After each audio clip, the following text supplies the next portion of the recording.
Stand by for station identification. If you don't understand that, you are too young.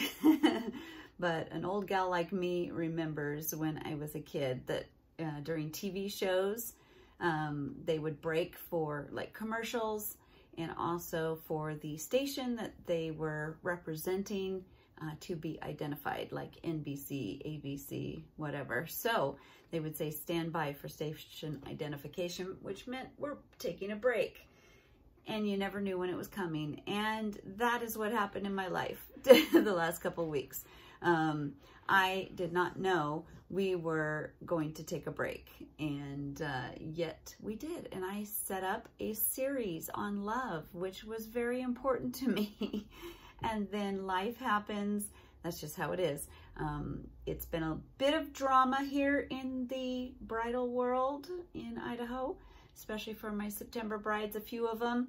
There were a couple incidences, not my doing, but some canceled weddings, some dresses that I did a lot of alterations for, many, many long hours of alterations.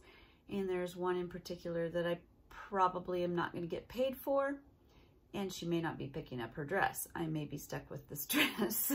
So anyway, long story short, I have been a little bit under attack as well. I think the enemy knows when to hit you, and he hits you with no sleep, hits you with just little crises, you know, everything breaking.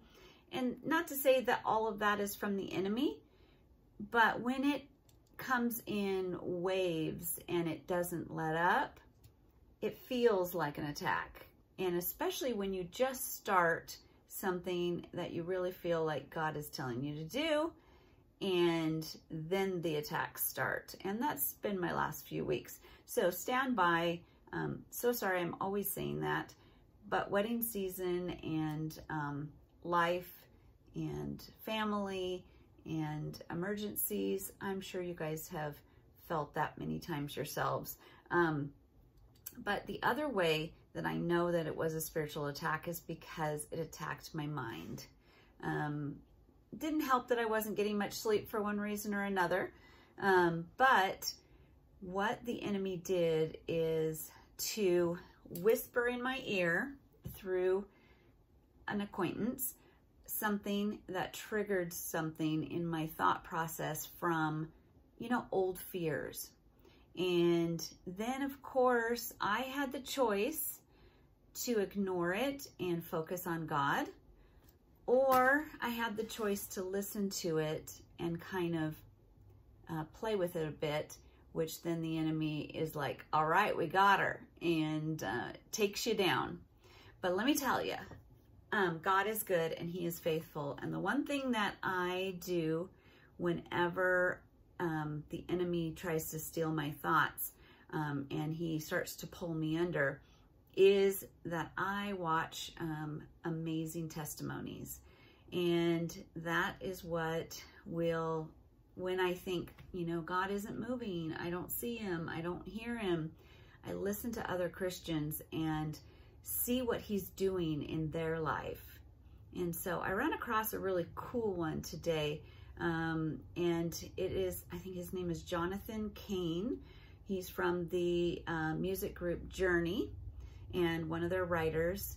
And I ran across his testimony. It reminded me that we just need to focus on God, focus on his goodness. And when we can't find goodness in our own lives, when our own lives seem to be falling apart, we need to turn in and put that focus on what he's doing in other people's lives. Listen to the testimony, because then you'll say, okay, you know, he might be quiet in my life right now, but he is good and he is still working. So I thought I'd just pop in here really quick and let you know, I'm so sorry. Friday I did not do our Bible study, and the way my week is going, trying to figure out these last few crises, I'm not sure if I will pop in this Friday. It might be another week. But hang on with me and say a little prayer for me. The enemy is strong, but my God is stronger. And so I'm going to just fill my own TV while I'm sewing with testimony after testimony after testimony. I'm going to put, I think it's Jonathan Kane, I'm going to put his testimony. He's got 2 videos. One's a really short little thing, and then the next one's a little longer at 16 minutes. And then I thought I would just put on some of my favorites and maybe some new ones that I found.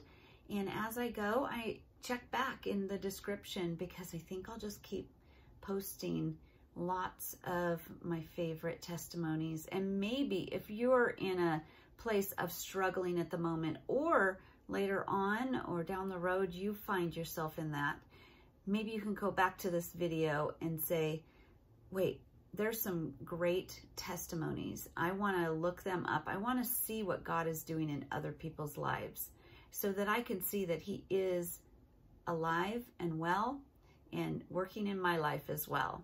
So anyways, thank you so much. I will see you guys in the next video. Thank you for your patience. Thanks for hanging out with me. Thanks for your prayers. Love you all. Have a great day. And shalom. I should say shalom.